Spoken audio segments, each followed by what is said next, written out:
tip untuk orang tua. Jadi tim yang kompak dengan pasangan. Tim yang kompak. Jadi ada sesi memang untuk pasangan kita, kalau anak wanita dengan mamanya.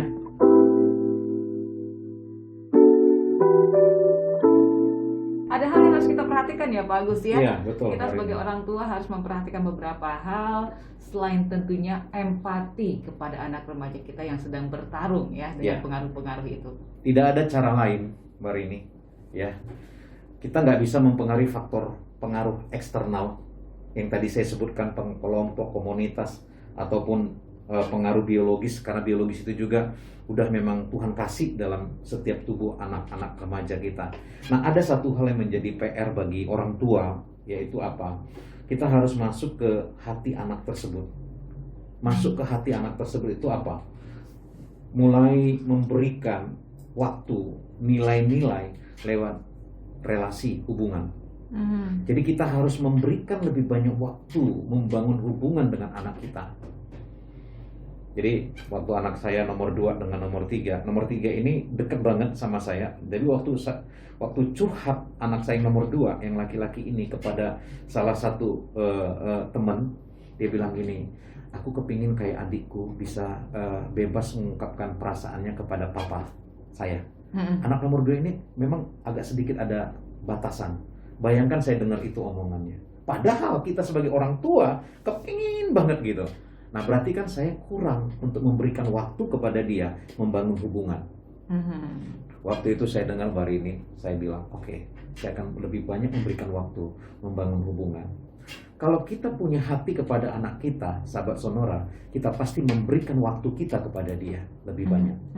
Jadi waktu kita memberikan waktu kepada dia, kita sedang memberikan nilai-nilai hubungan kepada anak kita itu. Jadi waktu kita membangun hubungan dengan anak kita itu, kita memang bukan hanya memberikan salah benar kepada anak tersebut, tetapi kita mulai mendengarkan celotehannya, yang dia bilang gak suka, dia bilang memang nggak benar, kita mulai dengar saja. Jadi perbanyak waktu kita mendengar, waktu kita mulai membangun hubungan dengan anak remaja. Karena anak remaja itu pasti mengungkapkan semua konsep-konsep, pola-pola yang dia dengar pengaruh dari luar kita. Kita nggak bisa mempengaruhi atau mengubah faktor eksternal, kita bisa mengubah anak kita dengan cara membangun hubungan. Oke, termasuk untuk anak perempuan. Soalnya di sini ada pertanyaan dari Pak Aman, gimana cara mendidik anak perempuan dari kecil sampai jenjang remaja? Iya, tadi saya sebutkan masa-masa transisinya. Pak Aman ya? Pak Aman 0 sampai 5 tahun itu otoritas tinggi. Jadi bapak atau istri memberikan disiplin kepada anak tersebut 0 sampai 5 tahun. Baru setelah itu 6 sampai 12. Nah, itu pengaruh mulai dinaikkan, mungkin aja pengaruh dari keluarga, pengaruh dari temannya, pengaruh dari sekolah. Nah, otoritas kita mulai sedikit turun. Nah, setelah 12 sampai usia 18 tahun, nah memang otoritas kita mulai diturunkan. Tapi konsep kita bukan lagi mendisiplin dia, tapi jadikan dia menjadi sahabat. Jadi coaching atau pendampingan itu di usia segitu, remaja tadi. Nah, setelah lebih besar dari 19 tahun, ingat, kita harus meninggalkan otoritas kita. Kita harus siapkan dia dari pengaruh siapa untuk membangun kehidupan yang baru. Itu usia 19 tahun, itu disebut 19 tahun ke atas, itu disebut dewasa. Itu masa-masa transisinya. Jadi kalau Pak Aman, usia anaknya di usia yang mana, perkuat itu.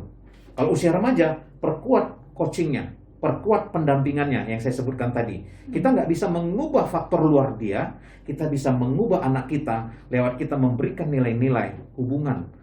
Membangun hubungan, memberikan waktu kepada dia sebanyak-banyaknya.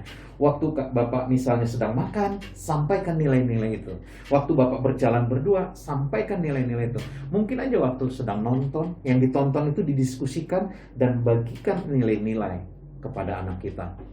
Karena membangun nilai-nilai, waktu kita membangun hubungan dengan anak kita itu sedang memberikan nilai dasar bagi dia.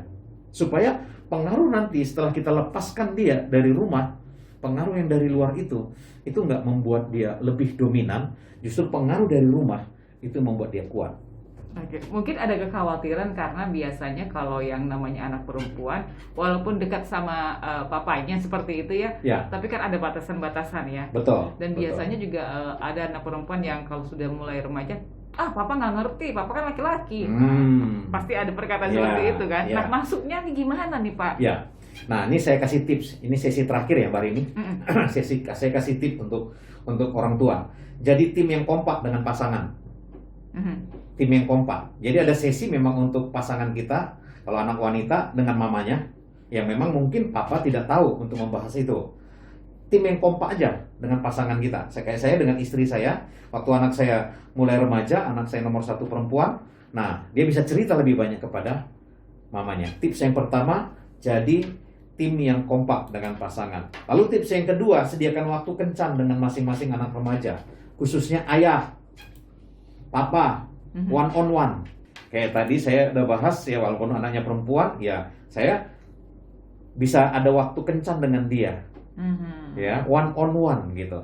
Nah, kalau bahasan topik-topik yang memang kita nggak bisa bahas, nanti kita bilang, nanti cerita sama mama saya. Yang ketiga, rutin, ya rutin memberikan apa? Melakukan ibadah keluarga. Semua agama menganjurkan itu. Karena tanpa melibatkan Tuhan, kita nggak bisa membuat nilai-nilai bagi anak kita. Rutin bersama-sama, maksud saya. Ibadah keluarga itu maksudnya sama-sama. Ya, itu ketiga tips ini kalau bisa dilakukan, menurut saya bisa mengubah nilai-nilai anak remaja kita. Pengaruh apapun yang didapatinya, ya, dia bisa mengubahnya itu. Jadi pertama tadi tim yang kompak dengan pasangan kita. Yang kedua, sediakan waktu kencan, one on one, terutama ayah. Kenapa ayah? Karena mereka sedang mencari jati diri. Waktu ayah memberikan nasihat kepada anak perempuan, anak laki-laki yang remaja, 70-80% itu membuat identitas anak kita makin kuat. 70-80%. Bayangi kalau seorang ayah itu ngomong kepada anak remaja. Lalu yang terakhir, rutinlah dengan ibadah bersama keluarga. Harus ada ibadah bersama dengan keluarga. Ini tips yang kita lakukan. Semoga ini bisa menjadi sukses ya di tengah-tengah pendidikan di rumah kita, khusus anak remaja. Oke, terima kasih Pak Agus. Terima kasih. Kita ketemu lagi lain waktu. Sudah dapat tipsnya menjadi orang tua yang oke, ya, orang tua yang gaul dengan anak-anak remajanya. Saya Rini Aprianti bersama Pak Agustinus Ketaren, founder Mega Quality Mega Optima Brain pamit. Kita ketemu lagi di 10-12 edisi selanjutnya.